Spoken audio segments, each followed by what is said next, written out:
Student banking के बारे में हम पढ़ चुके हैं कि बैंक व्यवस्था कार्य क्या होते हैं। रिज़र्व बैंक के बारे में हमने पढ़ा कि रिज़र्व बैंक की स्थापना कब हुई, इसके कौन से विभाग हैं और किस प्रकार से ये वर्तमान में कार्य कर रहा है। भारत में बैंकिंग का विकास भी हमने देखा। आज हम अध्ययन करेंगे जो बैंकों का सबसे इम्पोर्टेंट जो कार्य है, सबसे महत्वपूर्ण कार्य जिस पर बैंक का सर्वाधिक लाभ निर्भर करता है, साख सृजन, यानी ऋण का वह सृजन या साख का सृजन वह कैसे करता है और इससे वो लाभ कैसे कमाता है, ये प्रक्रिया कैसे होती है, इसके बारे में पढ़ेंगे। साख सृजन से आप क्या समझते हैं? व्यापारिक बैंकों द्वारा की जाने वाली साख सृजन प्रक्रिया को विस्तार से समझाइए। मुख्य परीक्षा के दृष्टिकोण से महत्वपूर्ण प्रश्न है, कई बार ये पूछा गया है, बड़े प्रश्नों के अंतर्गत ये आता है। 400-500 शब्दों में जिसका वर्णन करना होता है। देखते हैं साख की अवधारणा क्या है। सबसे पहले वेबस्टर के शब्द में, राष्ट्रों को धनवान बनाने में दुनिया के समस्त खानों ने जो काम किया उससे कई हजार गुना ज़्यादा काम साख द्वारा संपन्न किया गया है। ये इन्होंने कहा है साख के बारे में कि साख के द्वारा जो धनवान विश्व के जो देश है वो इन्होंने काफ़ी आर्थिक विकास किया और धनवान बने। बनस्पत इसके कि जो इन्होंने खानों से खनिज पदार्थ और जो साधन निकाले उससे भी ज़्यादा कार्य साख निर्माण से किया गया है। देखते हैं साख का अर्थ। साख शब्द की उत्पत्ति लैटिन शब्द क्रेडो से हुई है, जिसका शाब्दिक अर्थ है मैं विश्वास करता हूँ। क्रेडो का शाब्दिक अर्थ है मैं विश्वास करता हूँ। लैटिन शब्द भविष्य में भुगतान के आधार पर वर्तमान में मुद्रा अथवा मूल्यवान वस्तुएं या सेवाएं प्राप्त करने की शक्ति साख कहलाती है। यदि कोई व्यक्ति यदि कोई ग्राहक किसी व्यापारी के पास जाता है और वो भविष्य में किसी वस्तु के लिए भुगतान देना चाहता है, तो अगर कोई व्यापारी उस व्यक्ति को भविष्य में भुगतान के आधार पर वर्तमान में वस्तुएं दे देता है, तो इसका मतलब है कि उस व्यक्ति की साख है, अर्थात वह व्यक्ति भविष्य में वो जो है वस्तु का भुगतान कर देगा। ये जो शक्ति होती है साख कहलाती है। प्रोफेसर जेवंस के अनुसार साख का अर्थ भुगतान को आगे बढ़ाना, यानी जो पेमेंट्स है उनको आगे भविष्य के लिए बढ़ाना। अब साख का आधार या बेस क्या होता है? साख ऋण की उस शक्ति तथा गुण को बताती है जिसके आधार पर वर्तमान में मुद्रा, वस्तुएं और सेवाएं भावी भुगतान की प्रतिज्ञा पर प्राप्त कर सकता है। यानी साख के अंतर्गत साख ऋण की वो शक्ति जिसके आधार पर वर्तमान में किसी संस्थान या व्यक्ति से मुद्रा या वस्तुएं या सेवाएं बाद में भुगतान करने की प्रतिज्ञा पर प्राप्त कर सकता है। ये शक्ति अग्र बातों और तत्वों पर आधारित होती है। जो साख शक्ति है वो अग्र बातों पर आधारित है। पहला है, प्रोफेसर चैंडलर के अनुसार साख का प्रमुख आधार विश्वास है, जैसा कि इसके शब्द से निकलता है क्रेडो, मैं विश्वास करता हूँ। दूसरा व्यक्ति का चरित्र है, जिससे इस व्यक्ति की साख का निर्माण होता है। तीसरा व्यक्ति की संपत्ति, इसके पास क्या संपत्ति। तीसरा उस संपत्ति की तरलता, लिक्विडिटी क्या, अर्थात संपत्ति को बेचा जा सकता है या नहीं बेचा जा सकता। पांचवा है साख का उपयोग। व्यक्ति इस साख का उपयोग कैसे करेगा, उत्पादक कार्य में लगाएगा या सामाजिक कार्य या अन्य अनुत्पादक कार्य में लगाएगा। छठा, ऋण की राशि। ऋण की राशि कम है या ज़्यादा। यदि कम राशि है तो आसानी से ऋण उपलब्ध हो सकता है, ज़्यादा राशि पर ऋण उपलब्ध होने में थोड़ी कठिनाई आ सकती है।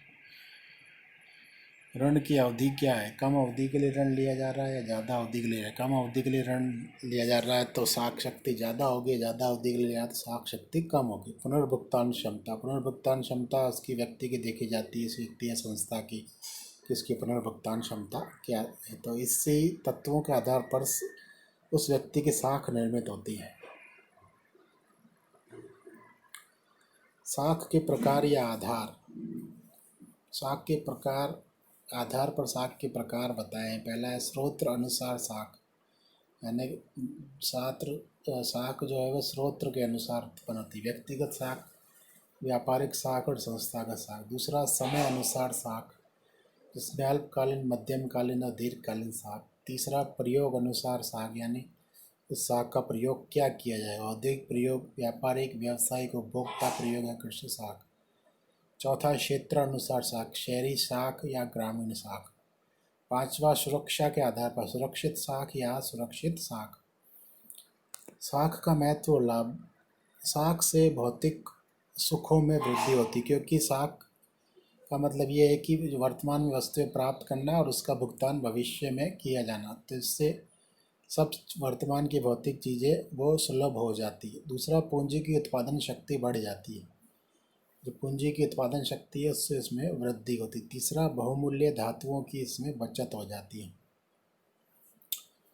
चौथा, आर्थिक विकास का मार्ग प्रशस्त हुआ है, क्योंकि वित्तीय संस्थाओं और रिजर्व बैंक से उधार लेकर सरकार ने काफ़ी व्यय किया। विभिन्न देशों में जो आर्थिक विकास किया जाता है, जो पिछड़े देश हैं, इनमें आर्थिक विकास करने के लिए सरकार लोन लेती है, तो सरकार की साख के आधार पर वित्तीय संस्था रिजर्व बैंक उससे लोन दे देते हैं, और सरकार क्योंकि उत्पादक कार्य के लिए लोन लेती है तो उसकी साख ज़्यादा होती है। पांचवा, राष्ट्रीय और अंतर्राष्ट्रीय भुगतानों में सहायता प्राप्त होती है। साख के आधार पर राष्ट्रीय अंतर्राष्ट्रीय भुगतान शीघ्रता से किए जा सकते हैं। छठा, साधनों को पूर्ण रोजगार का अवसर मिलता है, साधनों को रोजगार प्राप्त होता है। सातवां, आर्थिक संकटों का सामना करना साख से संभव हो सकता है। यदि किसी व्यक्ति के पास वर्तमान में मुद्रा नहीं है तो वर्तमान में उसकी साख के आधार पर भविष्य में वो मुद्रा का भुगतान कर सकता है, जिससे आर्थिक संकट का सामना कर सकता है। विदेशी व्यापार और भुगतान संतुलन में सुधार का अवसर मिलता है। जिस विदेशी व्यापार और भुगतान संतुलन में सुधार का अवसर भी साख से मिलता है, क्योंकि इसमें तुरंत ही भुगतान नहीं करना पड़ता। साख के आधार पर विदेशी व्यापार और भुगतान संतुलन चल जाता है थोड़ा कुछ समय के लिए। नवा है, साख से पूंजी निर्माण को भी बढ़ावा मिलता है।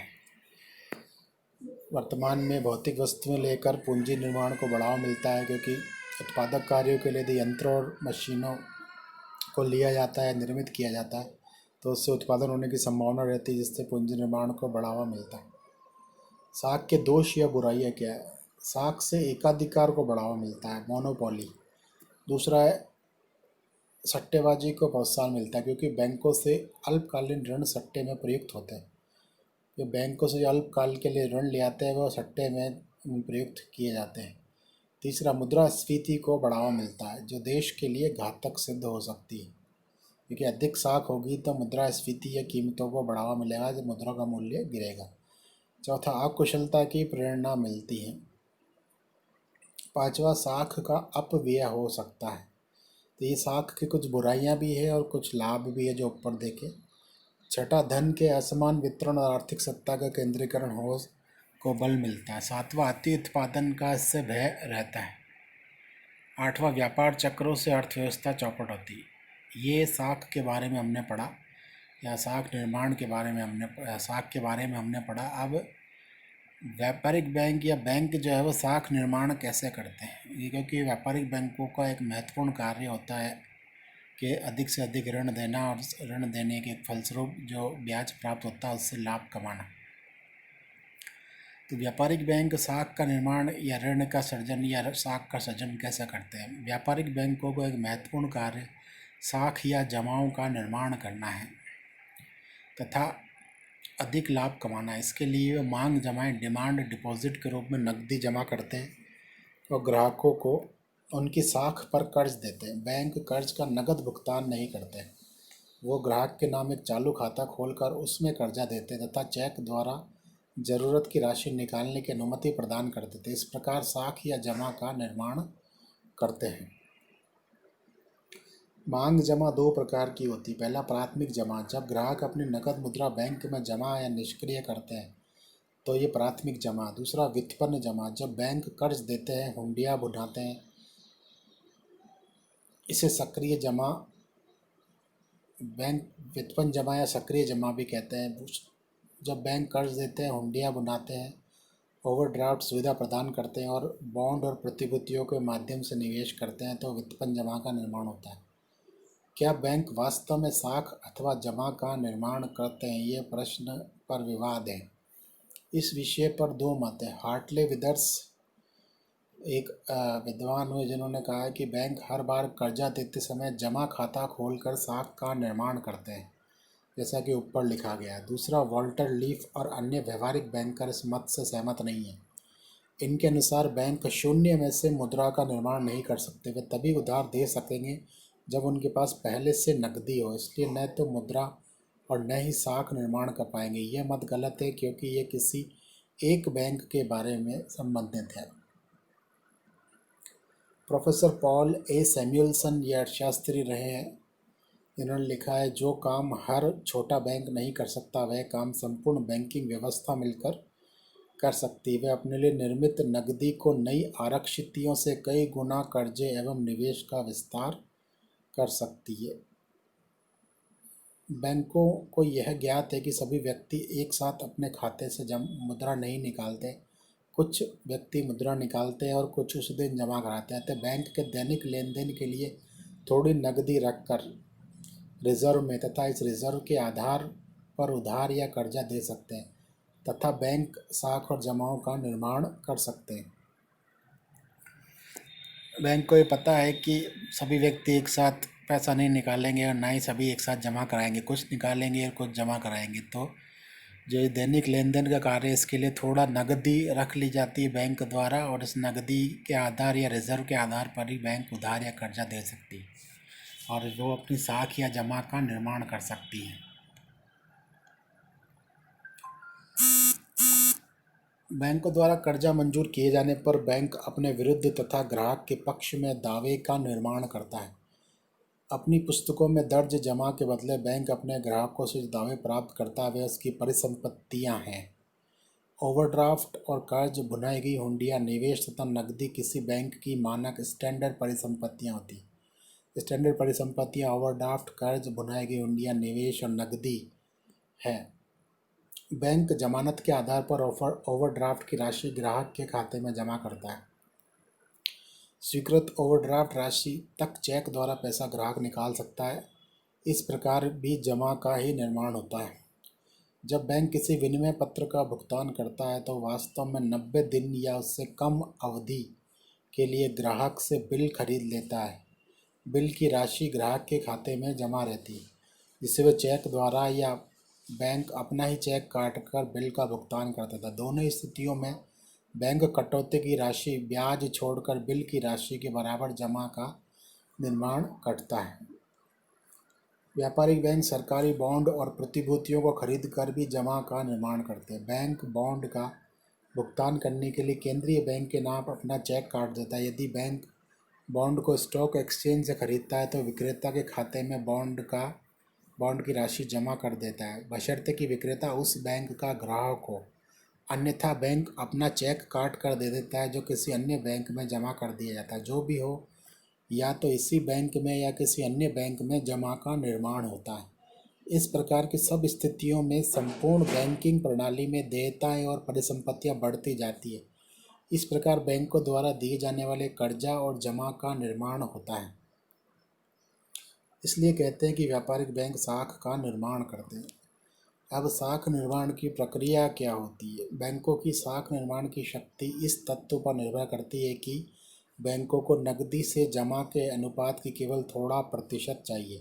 यानी बैंकों के पास जितनी नकदी आती है और जितनी जमा उसके पास है उसका थोड़ा सा प्रतिशत ही अपने पास रखना पड़ता है। 100% नकदी रिजर्व पर साख का निर्माण नहीं होगा। यानी 100% नकद को रिजर्व में रख लिया तो साख कैसे निर्मित होगी? कानूनी रिजर्व जो वैधानिक रूप से रिजर्व रखना जरूरी है, जैसा कि SLR के बारे में आपने पढ़ा था और CRR के बारे में पढ़ा था। CRR में बैंक रिजर्व बैंक के पास अपना नकद कोष रखते हैं, जबकि SLR में बैंक स्वयं अपने पास ही तरल रूप में निर्धारित मात्रा में कोष रखते हैं।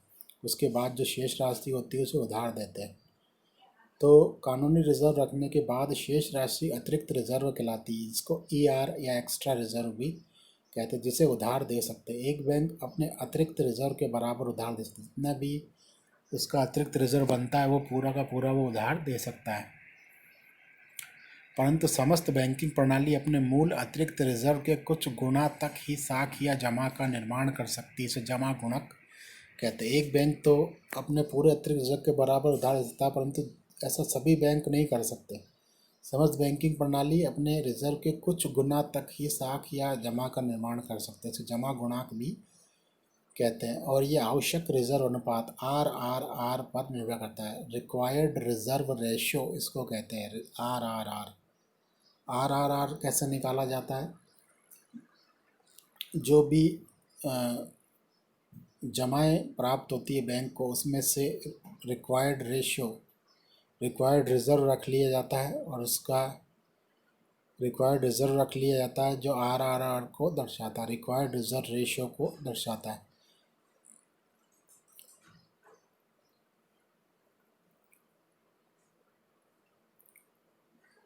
जिसको समीकरण के रूप में RRR बराबर RR अपॉन डी या RR बराबर RRR इंटू डी, ये गुणा या एक व्युत्क्रम होता है। RRR रिक्वायर्ड रिजर्व रेशियो और RR रिक्वायर्ड रिजर्व। एक तो RRR तो रेशियो है, जो रेशियो बताता है कितना रेशियो निकलेगा, और RR रिक्वायर्ड रिजर्व है जो नगद में मुद्रा का बताता है कि कितना रिजर्व रखना चाहिए, और डी है डिमांड डिपॉजिट, मांग जमाएं। ये बताने के लिए कि RR एवं RRR पर डी या मांग जमाएं निर्भर करती, दोनों समीकरणों को RRR से भाग देते हैं। दोनों समीकरणों को RRR से भाग देंगे तो हमारे पास भाग देने पर ये स्थिति होगी, RR अपॉन RRR बराबर RR into D upon RRR। तो RRR से RRR कट जाएगा, और जो हमें प्राप्त होगा शेष RR अपॉन RRR बराबर डी, या डी के नीचे एक आएगा तो 1 अपॉन RRR, और RR डी के नीचे जाएगा,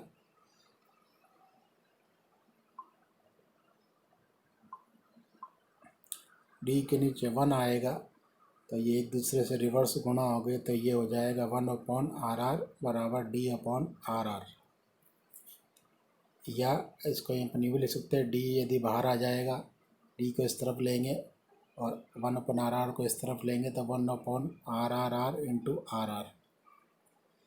बैंकों को जितना भी नगद जमा तथा साख जमा के रूप में प्राप्त होता है, उसके कुछ भाग को बैंक अपने पास रख देते हैं और बाकी को ऋण या उधार देते हैं। इस प्रकार उधार और जमा की निरंतर प्रक्रिया से बैंकों के पास साख का एक बड़ा ढांचा तैयार हो जाता है। इस संबंध में जेम कीन्स ने कहा है कि ऋण जमा की संतान है और जमा ऋण की संतान है।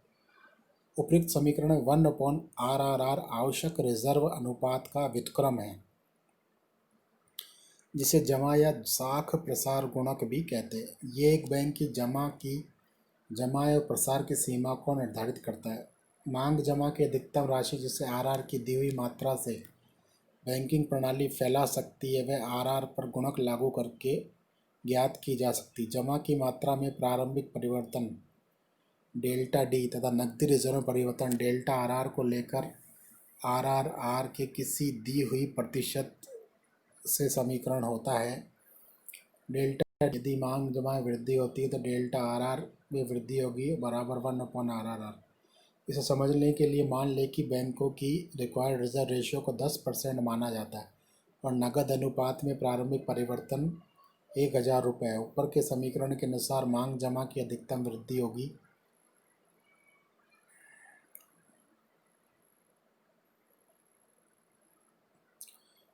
मांग जमा की वृद्धि ज्ञात करने के लिए डेल्टा डी बराबर RR जो नगद अनुपात में प्रारंभिक परिवर्तन 1000 इंटू 1 अपॉन जो रिक्वायर्ड रिजर्व रेशियो 0.10 बराबर 1000 रुपये होगी। यह सीमा है जहाँ तक बैंकिंग प्रणाली साख का निर्माण कर सकती है।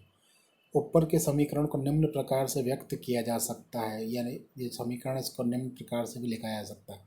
डेल्टा डी बराबर delta RR bracket 1 plus bracket 1 minus RR plus 1 minus RR2 plus 1 minus RRN। कोष्ठकों में ज्यामितीय रूप से ये गुणोत्तरों का जोड़ आता है। 1 अपॉन 1 माइनस RRR बराबर 1 अपॉन RRR ही आता है, जो पूर्व सूत्र निकल कर हमारे पास आ जाता है। जमा प्रसार गुणांक इन मान्यताओं पर आधारित है कि बैंक अपने समस्त रिजर्व को उधार दे देते हैं और RRR स्थिर रहता है। विभिन्न दशाओं और परिस्थितियों में साख निर्माण कैसे होता है हम देखते हैं। एक एकाधिकारी बैंक द्वारा साख निर्माण या सृजन। जब किसी देश में एक ही एकाधिकारी बैंक और उसकी अनेक शाखाएं देश में फैली है तो ऐसे बैंक द्वारा साख निर्माण अग्र प्रकार होगा, यानी ये एक बैंक है और उसकी विभिन्न शाखाएं हैं। प्रारंभिक स्थिति हम देख लेते हैं कि इसकी देनदारियां राशि में और लेनदारियां राशि करोड़ रुपए में। देनदारियों में उसकी अंश पूंजी 200 करोड़ रुपए और जमाएं हैं उसकी 2000 करोड़ रुपए, तो उसकी कुल देनदारियां होगी 2200 करोड़ रुपए और लेनदारियां उसकी राशि करोड़ रुपए में। नगद कोष है उसके पास 400 करोड़ का और ऋण का अग्रिम एडवांस वो दे सकता है 1800 करोड़, यानी 2200 करोड़ में से 400 करोड़ वो नगद कोष रख के 1800 करोड़ वो एडवांस दे सकता है, जो उसकी पूंजी थी 2200 करोड़ में से। 2200 करोड़ में से वो 400 करोड़ नगद रखकर 1800 करोड़ लोन या दे सकता है और साख निर्माण कर सकता है। माना कि कोष अनुपात 20% है, अर्थात 20% उसको रखना पड़ेगा अपने कुल जमाओं का, अर्थात 400 अपॉन 2000 हो गया, यानी 400 में 2000 का भाग देंगे तो 20% हमारे पास निकल कर आएगा। अब माना यानी 400 2000 का 20% है, यानी 400 करोड़ रुपए उससे नकद कोष के रूप में रखने पड़ेंगे ताकि मांगे जाने पर वो जमाकर्ताओं को राशि दे सके। अब माना कि कई व्यक्ति इस एकाधिकारी बैंक में 200 करोड़ रुपए जमा करवाते हैं तो स्थिति बदलकर अलग हो जाएगी। अब दूसरी स्थिति क्या होगी कि 200 करोड़ रुपए जमा कराए कई व्यक्तियों ने मिलकर, तो पहले जो 2200 करोड़ रुपए थे उसमें 200 करोड़ रुपए बढ़ जाएंगे और जो कुल जमा हो जाएगी वो 2400 करोड़ हो जाएगी। जब और क्योंकि 200 करोड़ रुपए जमा कराएं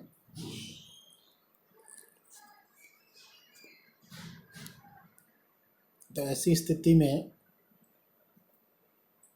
जो नगद कोष होगा वो कितना होगा, इसका कैलकुलेशन करते हैं कि यदि हम 2200 रुपये की जमा पर कैलकुलेशन माने और 400 करोड़ रुपए जो पहले थे और 200 करोड़ रुपए जो जमा हुए तो 600 करोड़ रुपए यहाँ पर जमा हो जाते हैं और 2200 करोड़ रुपए प्रारंभिक जमा है, तो कोषानुपात इसी स्थिति में बढ़ जाएगा। कोषानुपात जो है वो बढ़ जाएगा। कोषानुपात 20% से बढ़कर हो जाएगा 27.27%, क्योंकि अब बैंक का रिक्वायर्ड रिजर्व 20% से बढ़कर 27.27% हो गया। ऐसी दशा में बैंक अधिक उधार देना चाहेगा क्योंकि इसका रिक्वायर्ड रिजर्व उसके निर्धारित अनुपात से ज़्यादा हो गया, इसलिए वो उधार अधिक देना चाहेगा। तो रिजर्व अनुपात 20% ही रखने के लिए बैंक को 2200 इंटू 20/100 बराबर 440 करोड़ ही चाहिए, अर्थात वर्तमान में इसको 440 करोड़ रुपए ही चाहिए। इसलिए बैंक 600 माइनस 400 बराबर 160 करोड़ रुपए की अतिरिक्त नगद राशि के आधार पर 160 इंटू 5 यानी 5 यहाँ पर आया है, यहाँ से 20 करोड़ में 100 का भाग दिया तो ये 5 करोड़ 5 जो रिजर्व रेशियो निकल कर आया 160 करोड़ इंटू 5 जो है वो कोषानुपात प्रतिशत है, रिजर्व प्रतिशत। उसके आधार पर जो कुल बैंक साख का निर्माण होगा वो 800 करोड़ रुपए की उधार देने की स्थिति में होगा। अतः बैंक व्यापारिक और औद्योगिक फर्मों को 800 करोड़ रुपए के ऋण देगा, जिससे कि उसके जो स्थिति है बैलेंस शीट की बदलकर आगे 3 की स्थिति हो जाएगी। नई जमा और ऋणों के बाद की स्थिति का इसमें देखते हैं कि अंश पूंजी 200 करोड़ रुपए थी, कुल जमा उसकी जो थी क्योंकि उसने 800 करोड़ का ऋण दिया और वो वापस उसी बैंक की शाखा में जमा हो गया, तो यहाँ पर जमा हो गए 3000 करोड़ रुपए। यहाँ जमा हो गए 3000 करोड़ रुपए, कुल मिला के 3200 करोड़ रुपए यहाँ जमा हो गए। और उसके जो नगद रिजर्व थे वो 600 करोड़ अग्रिम ऋण थे, उसके जो 1800 करोड़ उसने पहले लोन दिया था, बाद में 800 करोड़ लोन दिया था, तो कुल ऋण उसके हो गए 2600 करोड़। तो उसकी बैलेंस शीट 3200 यहाँ पर बराबर शो कर रही है। स्थिति 1 तथा स्थिति 3 की तुलना से स्पष्ट है कि बैंक जमाओं में 200 करोड़ रुपए की वृद्धि होने पर बैंक की कुल जमाओं में 800 करोड़ की यानी 2 चौक 8 यानी 4 गुना इसमें वृद्धि हुई है, जबकि नगद रिजर्व अनुपात में 200 करोड़ रुपए की ही वृद्धि होती है। अतः जबकि नगद रिजर्व अनुपात में 200 करोड़ की वृद्धि हुई है, 400 करोड़ था वो बढ़कर 600 करोड़ हुआ। उक्त उदाहरण से स्पष्ट है कि बैंक में 200 करोड़ रुपए की नकद जमा प्राप्त होने पर कुल जमाओं में 1000 करोड़ रुपए की वृद्धि होती है, जिसमें 200 करोड़ रुपए नकद जमा और 800 करोड़ रुपए की व्युत्पन्न जमा है। इस प्रकार बैंक की साख निर्माण क्षमता रिजर्व या नकद अनुपात पर निर्भर करती है। अगर बैंक द्वारा रिजर्व अनुपात 20% से घटाकर 10% कर दिया जाता है तो कुल जमाएं भी 10 गुनी बढ़ जाएगी, जबकि 20% रिजर्व अनुपात पर कुल जमाओं में वृद्धि केवल 5 गुना, क्योंकि 20% 100 का 5वां भाग है तो जमाओं की वृद्धि केवल 5 गुना ही थी। इस प्रकार स्पष्ट है कि रिजर्व अनुपात जितने कम होंगे साख निर्माण उतना ही ज़्यादा होगा, जबकि रिजर्व अनुपात ज़्यादा होने पर साख निर्माण उतना ही कम हो जाएगा। यदि रिजर्व अनुपात 5% कर दिया जाए तो साख निर्माण 20 गुना हो जाएगा, क्योंकि 5% 100% का 20वां भाग है, उतनी कम हो जाएगी। जैसे बैंक में नई जमाएं होने पर साख निर्माण बढ़ता है, वैसे ही बैंक से नगद राशि निकाल लेने के बाद कुल साख में भी उसी अनुपात में कमी हो जाती है। ये तो था एक बैंक, एक एकाधिकारी बैंक और उसकी कई शाखाएं। दूसरी स्थिति है कई बैंक किंतु केवल एक नई नगद जमा होने पर, यानी एक बार जमा होगी और कई बैंक होंगे तो साख निर्माण कैसे होगा। यद्यपि अधिक जटिल हो जाती पर अंतिम परिणाम लगभग पहले जैसा ही रहता है। पहले में तो क्या देखा कि हमने कई लोगों ने यहाँ जमाएँ कराई थी, 200 करोड़ रुपए जमा कराए थे। कई लोगों ने, कई व्यक्ति एक एकाधिकारी बैंक में 200 करोड़ रुपए जमा कराते हैं। अब एक स्थिति यहाँ पर देखते हैं जिसमें कई बैंक हैं,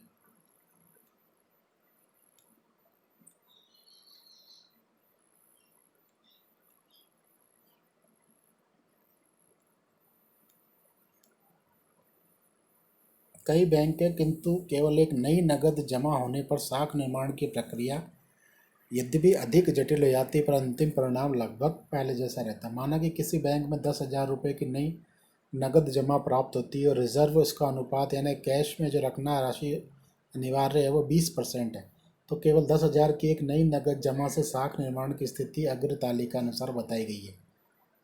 बैंक, अब कई बैंक है लेकिन जमा केवल एक ही है। पहले क्रम के बैंक में जमा हुए 10,000 रुपये, तो उसने उसका रिजर्व अनुपात 20% होने पर 2,000 रुपये रिजर्व के रूप में रख लिए और उसने उधार दे दिए 8,000 रुपये। मान लो ये 8,000 रुपये दूसरे क्रम के बैंक में जमा हुए, तो उसका रिजर्व अनुपात भी 20% होने पर उसने 1,600 रुपये जो है नगद रिजर्व में जमा कर लिए और 6,400 रुपये लोन दे दिया।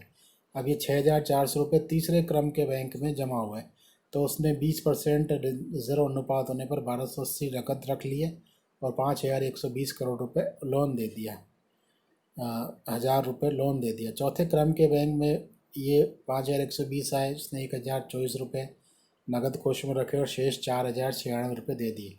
अब इसी प्रकार से यदि ये चलता रहा तो 10,000 रुपये की प्रारंभिक जमा से नई जमा जो संपूर्ण बैंकिंग प्रणाली में हो जाएगी वो 50,000 रुपये हो जाएगी और रिजर्व अनुपात जो हो जाएंगे वो 10,000 रुपये कुल मिलाकर हो जाएंगे। और नया जो ऋण उधार निर्मित होगी या साख निर्मित होगी वो 10,000 रुपये से 40,000 रुपये निर्मित होगी।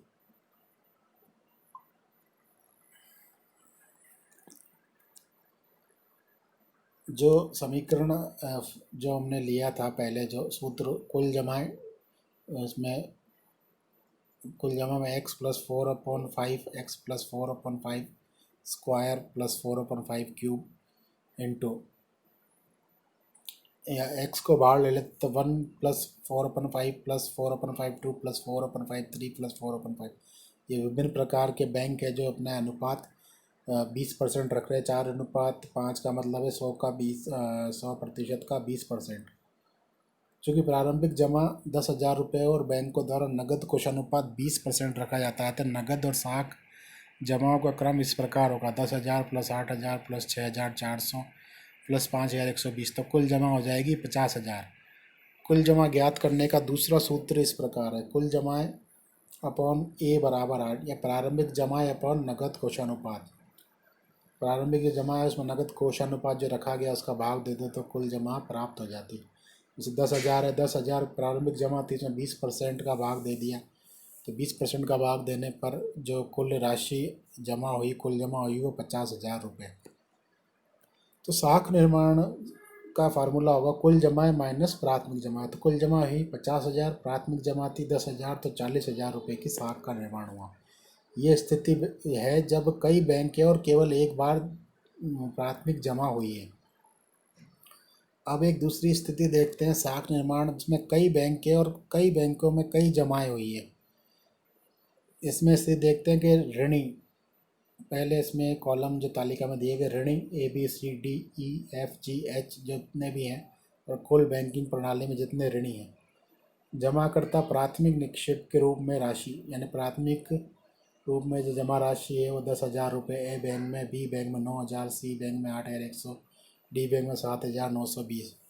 और कोषानुपात है 10%, 10% उसका रिजर्व रेशो, और दिया गया ऋण इसका दे रखा है, और व्युत्पन्न निक्षेप और जो ऋण दिया है वो वापस उस बैंक में जमा हो गया तो वो व्युत्पन्न निक्षेप हो गया। तो ऐसी स्थिति में जो प्रक्रिया जब चलेगी तो 10%, मान लो ए बैंक में 10,000 रुपये जमा हुए, जिसमें 10% रिजर्व में रख ली, 1,000 ऋण दे दिया, 9,000, तो 9,000 जो ऋण दिया वो उसी बैंक में मान लो जमा हुआ, तो 9,000 रुपये वहाँ पर व्युत्पन्न निक्षेप हो गया। ऐसे बी बैंक में 9,000 जमा हुए और उसका कोषानुपात 10% है, तो इस प्रकार से वहाँ पर ये स्थिति इस प्रकार सी बैंक में, डी बैंक में। तो अंतिम रूप से इसमें देखते हैं कि कुल जो जमा करता प्राथमिक निक्षेप के रूप में राशि कुल बैंकिंग प्रणाली में 1,00,000 रुपये जमा हुई, कोषानुपात 1,00,000 रुपये हो गया, और जो दिए गए ऋण थे वो 9,00,000 रुपये थे, और जो व्युत्पन्न निक्षेप थे वो 90,000 रुपये के 9,00,000 रुपये के हुए।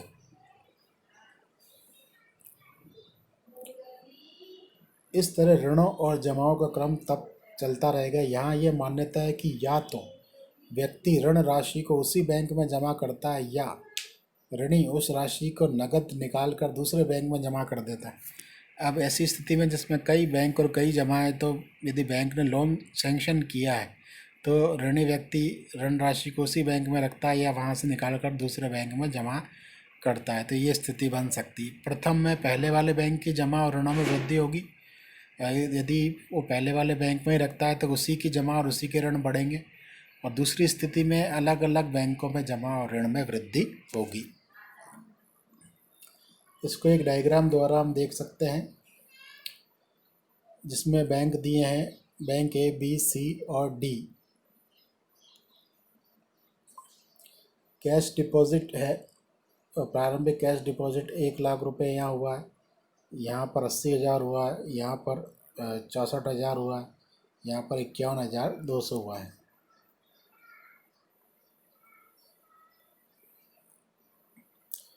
तो यदि प्रारंभिक जमा यहाँ 1,00,000 हुआ है तो रिक्वायर्ड रिजर्व जो रखा गया है 20%, तो 20,000 रुपये उसका रिजर्व नगद कोष रख लिया गया, बाकी 80,000 रुपये लोन दे दिया गया है। डिपॉजिट जो क्रिएट हुआ है वो 80,000 का क्रिएट हुआ। अब मान लो कि व्यक्ति ने 80,000 रुपये निकाल कर बी बैंक में जमा कर दिए, तो बी बैंक का जमा हो गया 80,000 रुपये। अब उस बी बैंक ने क्या किया कि उस जमा में से 16,000 रुपये रिक्वायर्ड रिजर्व के रख लिए और बाकी 64,000 रुपये जो है वो लोन में डाल दिए, अगले व्यक्ति को लोन दे दिए। तो दूसरे व्यक्ति ने भी मान लो यही किया, 64,000 रुपये निकाल के उसने तीसरे बैंक में जमा कर दी। तो तीसरे बैंक में जो जमा हुई वो 64,000 रुपये, और उसने जो रिज़र्व अनुपात था, यानी 64,000 का कुछ भाग जो रिज़र्व के रूप में रखना होता है, 12,000 यहाँ रख दिए, और शेष राशि 51,200 तीसरे व्यक्ति को लोन दे दी। तीसरे व्यक्ति ने वापस राशि निकाल कर और चौथे बैंक में डाल दी। तो बैंक डी में नगद जमा हो गई है 51,200, जिसमें से 10,000 उसने रिजर्व रख लिए और 40,000 उसने लोन दे दिया, और बाकी जो लोन आगे व्यक्ति को दे दिया। अब हम इस स्थिति में कि यह बताएं कि 1,00,000 रुपये के नगद जमा से कुल बैंक जमा कितनी बढ़ सकती है। तो कुल बैंक जमा बढ़ी 1 lakh plus 80,000 plus 64,000 plus 51,200 plus 40,960 बराबर 5 लाख रुपए। ये हमने यहीं तक कैलकुलेशन किया, आगे कैलकुलेशन करें तो और भी बढ़ सकती। 5 लाख रुपए की कुल बैंक जमाओं में से 1 लाख रुपए की जमा नकदी अथवा करेंसी के रूप में बैंकिंग प्रणाली में की गई थी और शेष 4 लाख रुपए की बैंक जमा बैंकिंग प्रणाली ने स्वयं निर्मित की है उस 1 लाख रुपए से। यानी बैंकिंग प्रणाली ने ऐसी तरह से बैंकिंग प्रणाली अपनाई है कि 1 लाख से उसमें से 4 लाख रुपए और उसने सर्जन किए हैं। बैंकिंग प्रणाली द्वारा निर्मित बैंक जमाएं, जिसमें 5 लाख रुपए जो कुल उसमें जमाएं निर्मित थी, उसमें से प्रारंभिक जमा 1 लाख निकाल दी तो निर्मित बैंक जमाएं हो गई इसमें 4 लाख। बैंकों की साख निर्माण क्षमता की गणना का गणितीय सूत्र है कुल निक्षेप या टोटल जमा बराबर A/R, इसमें A बैंकों की कुल प्रारंभिक जमा और R कोषानुपात। इस प्रकार कुल व्युत्पन्न निक्षेप या साख निर्माण 20% बैंक अपने स्वयं के पास और 5% भाग RBI के पास CRR के रूप में रखता है। तो कुल निक्षेप होगा A/R, जिसमें दो कैश रिजर्व का अनुपात होगा, एक 20% जो अपने पास रखता है और 5% जो RBI के पास रखता है, तो ये 25% हो गया। तो 10,000 अपन 25%, तो 40,000 रुपये की जो है कुल निक्षेप इससे निर्मित होंगे। कुल व्युत्पन्न निक्षेप तो साख निर्माण क्षमता क्या होगी, तो कुल निक्षेप निर्मित हुए 40,000, प्रारंभिक निक्षेप निकाल दिए 10,000, तो साख निर्माण हो गया 30,000।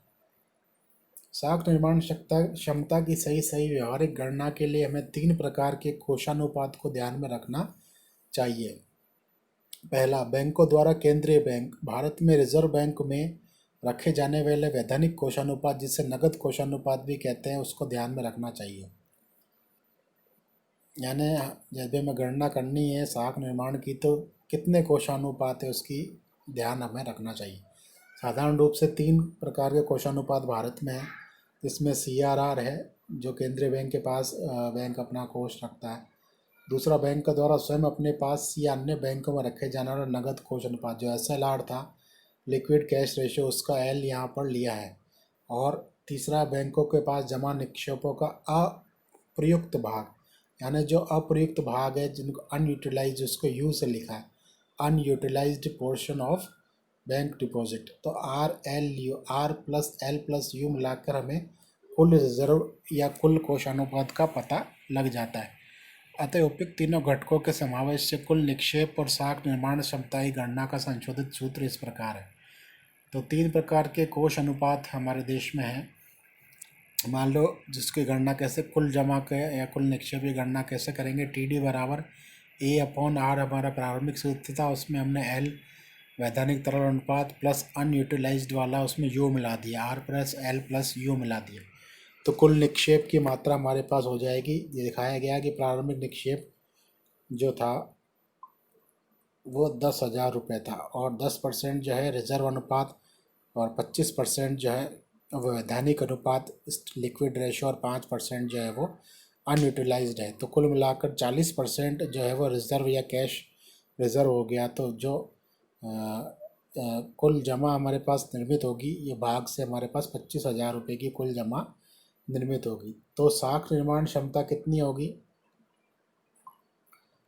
साख निर्माण क्षमता हमारी हो जाएगी कुल जमा माइनस प्रारंभिक जमा। कुल जमा है 25,000 माइनस प्रारंभिक जमा 10,000, तो साख निर्माण क्षमता हो जाएगी 15,000 रुपये। कोषानुपात घटने पर साख निर्माण बढ़ता है और कोषानुपात बढ़ने पर साख निर्माण कम होता है। साख निर्माण प्रक्रिया विश्लेषण की मान्यताएं क्या है? अब इस पूरी प्रक्रिया की जो होती है तो मान्यताएं क्या क्या मानी जाती है। पहला, ऋण जमा राशि को उसी बैंक में जमा करता है या एक बैंक से नकद लेकर दूसरे बैंक में जमा करता है। इसमें मान लिया जाता है कि जमा राशि को बैंक में ही रखा जाता है। दूसरा, बैंक अपने पास नकद कोष जमाओं का केवल केंद्रीय बैंक द्वारा निर्धारित प्रतिशत ही रखते हैं, अतिरिक्त कोष नहीं रखते। दूसरी ये मान्यता है कि RBI ने जो निर्धारित कर रखा है उससे ज़्यादा कोष बैंक अपने पास नहीं रखते। तीसरा, समाज में ऋण की मांग इतनी अधिक है कि संपूर्ण उधार शक्ति का पूर्ण उपयोग होता है, यानी कि जो ऋण की मांग बहुत ज़्यादा है समाज में, जो बैंक की संपूर्ण साख क्षमता का उपयोग कर सकती है। उपयुक्त मान्यताएं अव्यवहारिक और भ्रमपूर्ण, क्योंकि व्यवहार में नहीं पाई जाती, क्योंकि सभी व्यक्ति बैंक में अपना खाता नहीं खोलते। दूसरा, नकद भुगतान की भी आवश्यकता होती है। दूसरा है, बैंक अपनी संपूर्ण उधार क्षमता का पूरा उपयोग नहीं करती, क्योंकि इससे जोखिम बढ़ने की संभावना रहती है। तीसरा है, उधार लेने वालों की भी एक सीमा ही होती है। अब साख सृजन करते कौन है, बैंक, ऋणी या जमाकर्ता? प्रोफेसर कैनन और लीप जैसे विद्वान साख निर्माण करने का श्रेय जमाकर्ता को देते हैं। अगर वे प्राथमिक निक्षेप के रूप में जमा नहीं कराए और यदि ऋणी नकद में भुगतान लेने लगे और संपूर्ण जमाओं को एक साथ निकाल ले, तो बैंक साख निर्माण नहीं कर पाएंगे। प्रोफेसर सेयर्स बैंक को केवल द्रव्य जुटाने वाली संस्था ही नहीं, द्रव्य का निर्माण करने वाली संस्था भी मानते हैं। Professor J.M.. कीन्स के अनुसार ऋण जमा को जन्म देते हैं और जमा ऋण को जन्म देते हैं। प्रोफेसर हार्टले विदर्स ऋण जमाओं को जन्म देते हैं और इसके निर्माण का श्रेय बैंक को है। प्रोफेसर सेलिगमैन के अनुसार बैंक पहले नगद निक्षेपों में व्यवसाय करते थे, अब वे प्रमुख रूप से साख निक्षेपों में व्यवसाय करते हैं। उक्त कथनों से स्पष्ट है कि कैनन और लीफ के कथन ठीक नहीं है। बैंक ही साख का निर्माण करते हैं, जमाकर्ता और ऋणी तो इसके दो प्रमुख घटक हैं। साख निर्माण की सीमाएं अथवा साख निर्माण को प्रभावित करने वाले तत्व कौन से हैं? प्रोफेसर बैनम ने साख निर्माण की 3 सीमाओं का उल्लेख किया है। पहला, देश में प्रचलित मुद्रा कितनी है। दूसरा, लोगों की बैंकिंग की आदतें कैसी है, वो लेते हैं या नहीं लेते हैं, बैंक में जमा कराते हैं या नहीं कराते। तीसरा, नगद कोषों का प्रतिशत कितना है, कम या ज़्यादा है। परंतु वास्तव में देखा जाए तो साख की मात्रा पर देश में व्यापारिक, औद्योगिक, बैंकिंग परिस्थितियों के विकास का स्तर, राजनीतिक परिस्थितियाँ, केंद्रीय बैंक की मौद्रिक नीति और लोगों की मनोवैज्ञानिक प्रवृत्तियों का आदि का भी प्रभाव पड़ता है। देश में विधिग्राह मुद्रा की मात्रा, जितनी अधिक विधिग्राह मुद्रा होगी, अन्य बातें समान रहने पर साख निर्माण भी अधिक होगा। नगद कोषों की मात्रा देश में विधिग्राह मुद्रा पर निर्भर करती है। अगर देश में विधिग्राह मुद्रा की मात्रा कम हुई तो साख निर्माण भी कम होगा। दूसरा है, जनता की बैंकिंग की आदत अधिक है तो साख निर्माण प्रवृत्ति अधिक होगी। विकसित राष्ट्रों में बैंकिंग आदत ज़्यादा होती है।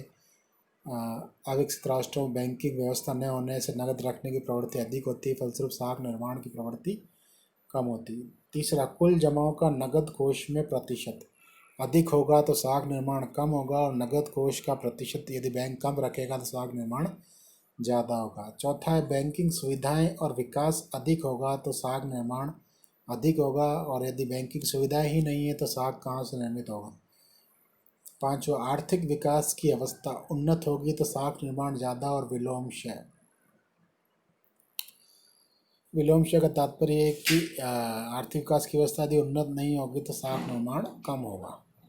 छठा है, व्यापारिक दशा, अगर देश में लाभ और तेजी की संभावना है तो साख निर्माण अधिक होगा। मंदी और लाभ की आशा न होने पर साख निर्माण नहीं होगा। सातवां है, केंद्रीय बैंक की मौद्रिक नीति विस्तारवादी और संकुचनवादी नीति के अनुसार साख निर्माण पर प्रभाव पड़ेगा।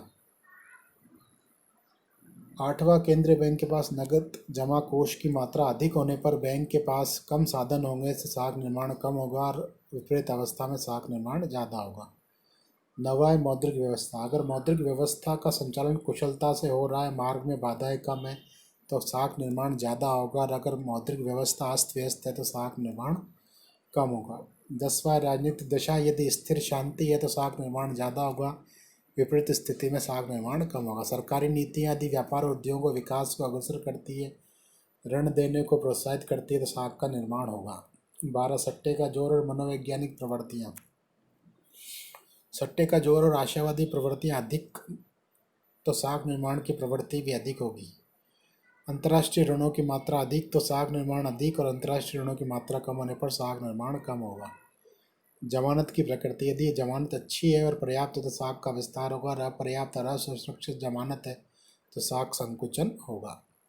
तो ये साख निर्माण के बारे में हमने पढ़ा, ये बहुत ही इम्पोर्टेंट है, एग्ज़ाम की दृष्टि से बड़े प्रश्नों में कई बार आया है। इसका 1-2 बार आप वीडियो देखिए तो आपको काफ़ी कुछ चीज़ें इसके बारे में समझ में आ जाएगी। धन्यवाद।